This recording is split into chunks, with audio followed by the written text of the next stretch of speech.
Muy buenos días.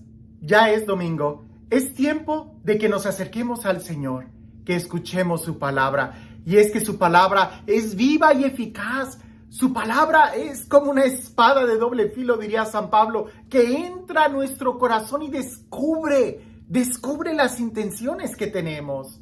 Muchas veces ni cuenta nos damos cómo estamos hasta que alguien de fuera nos dice, oye, ¿por qué estás así? Y es cuando recapacitas y dices, sí es cierto.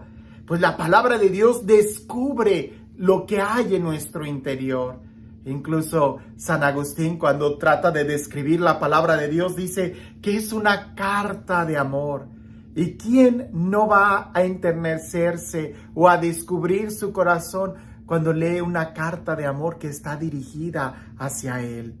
Pues bien, cuando leas el Evangelio, piensa en esto. Lo escribió un enamorado para ti. Una enamorada, pudiéramos decir, para ti. Si en verdad quieres leer algunas líneas de alguien que está apasionadamente enamorado de ti, lee la Sagrada Escritura.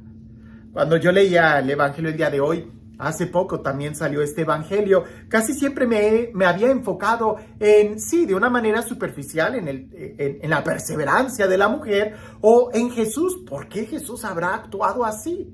Pero esta vez cuando lo leí hubo una palabra que brincó a mi mente y a veces una simple palabra es suficiente para que tú puedas descubrir, ¿verdad? Lo que hay en tu corazón, lo que Dios quiere iluminar con esa palabra. Sin más, escucha lo que el Evangelio dice el día de hoy. En aquel tiempo, Jesús se retiró a la comarca de Tiro y Sidón. Entonces una mujer cananea le salió al encuentro y se puso a gritar: Señor, hijo de David, ten compasión de mí. Mi hija está terriblemente atormentada por un demonio.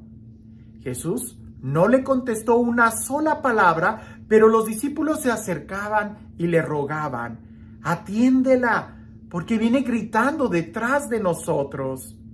Él les contestó: yo he sido enviado sino a las ovejas descarriadas de la casa de Israel. Ella se acercó entonces a Jesús y postrándose ante él le dijo: Señor, ayúdame. Él le contestó: no está bien quitarles el pan a los hijos para echárselo a los perritos. Pero ella replicó: es cierto, Señor, pero también los perritos se comen las migajas que caen de la mesa de sus amos. Entonces Jesús le respondió: mujer, qué grande es tu fe, que se cumpla lo que deseas. Y en aquel mismo instante quedó curada su hija. Quiero decir algo, porque muchas veces cuando medito este evangelio en grupo, siempre queda la duda: ¿por qué Jesús la llamó perrito? O sea, ¿por qué la trató así? Y no, hay que entender el evangelio, hay que entender la cultura y sobre todo las traducciones. El evangelio fue escrito en griego. No fue escrito en español ni en inglés, fue escrito en griego. Y además, Jesús no hablaba griego. Jesús hablaba una combinación de hebreo y arameo. Entonces, Jesús no hablaba griego. Ahora, en hebreo, la palabra perrito, Caleb, significa además extranjero. Entonces, muy posiblemente Jesús haya empleado la palabra Kelev, que significa extranjero, pero esta mujer, aprovechando el significado de esa palabra, que también significa perrito, de ahí extrajo esa hermosa analogía de decir, pues aún los Kelev, los perritos, comen de las migajas que caen de la mesa. De ahí que Jesús se sorprende y dice: grande es tu fe. Pero pensemos en esto. ¿Por qué Jesús no la atendió inmediatamente? ¿Por qué Jesús no le dio el milagro inmediatamente? Pues sencillamente porque Jesús no es un curandero. Jesús no es alguien que va haciendo milagros aquí y allá. Los milagros de Jesús tienen un propósito: mostrar el reino de Dios, mostrar el rostro de Dios. Y esta mujer, al no ser hebrea y al estar utilizando un término completamente hebreo judío, como lo es Jesús, hijo de David. David era el rey de los judíos. Entonces, ella, que era una extranjera, ella sus palabras no correspondían a lo que ella creía. Pero cuando ella hace la profesión de fe diciendo, aún las migajas caen, ella asume su papel y su situación. Ella reconoce que no es hebrea, pero ella se reconoce necesitada y reconoce quién es Jesús. Y eso, hermano, es lo que necesitamos el día de hoy. Mira, pasos que hizo esta mujer que nosotros necesitamos tomar si quisiéramos tener un encuentro con Jesús o que nos sanara. Olvídate de un milagro físico, sino que realmente Jesús llenara nuestro corazón, Jesús saciara nuestro corazón. Lo primero que el Evangelio dice sobre esta mujer es que ella dejó su región, se salió, ¿verdad? Dejó atrás. Y eso para nosotros, y esa fue la palabra que cambió totalmente la forma en como yo leía este Evangelio, porque implica un movimiento de ella.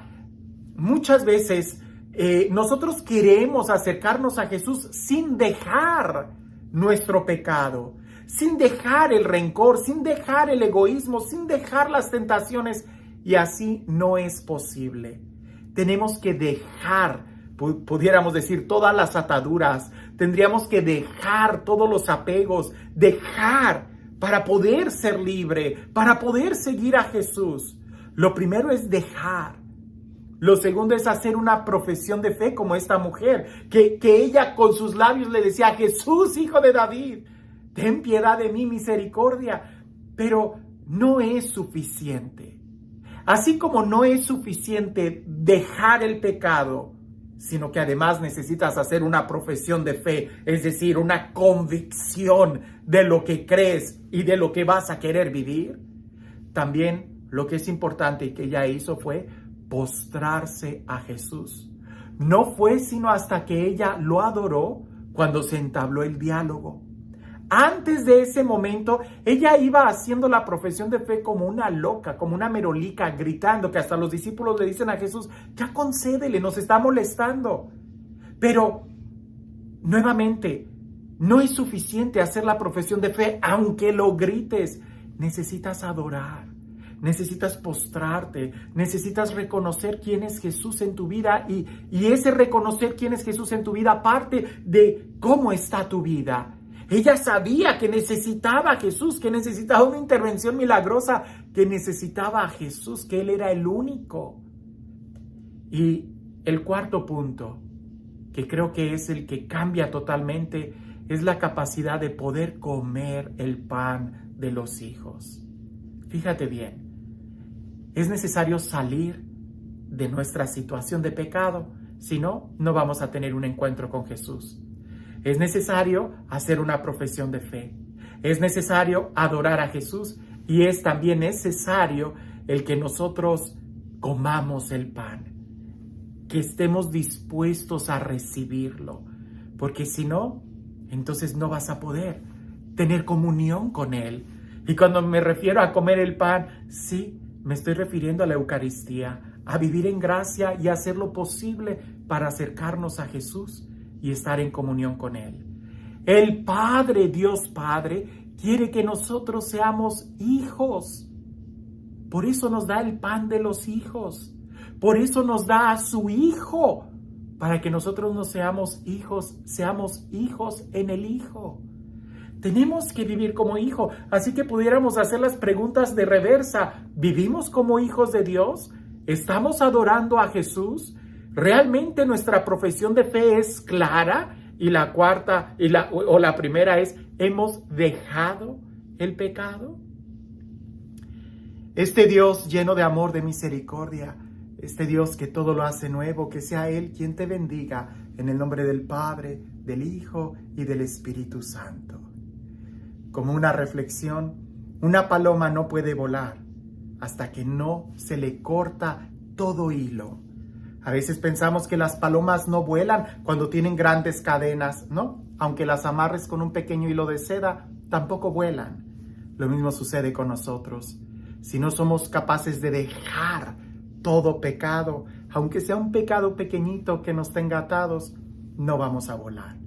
Como esta mujer, emprendamos el camino a nuestro milagro, buscando a Jesús. Que tengas un excelente domingo.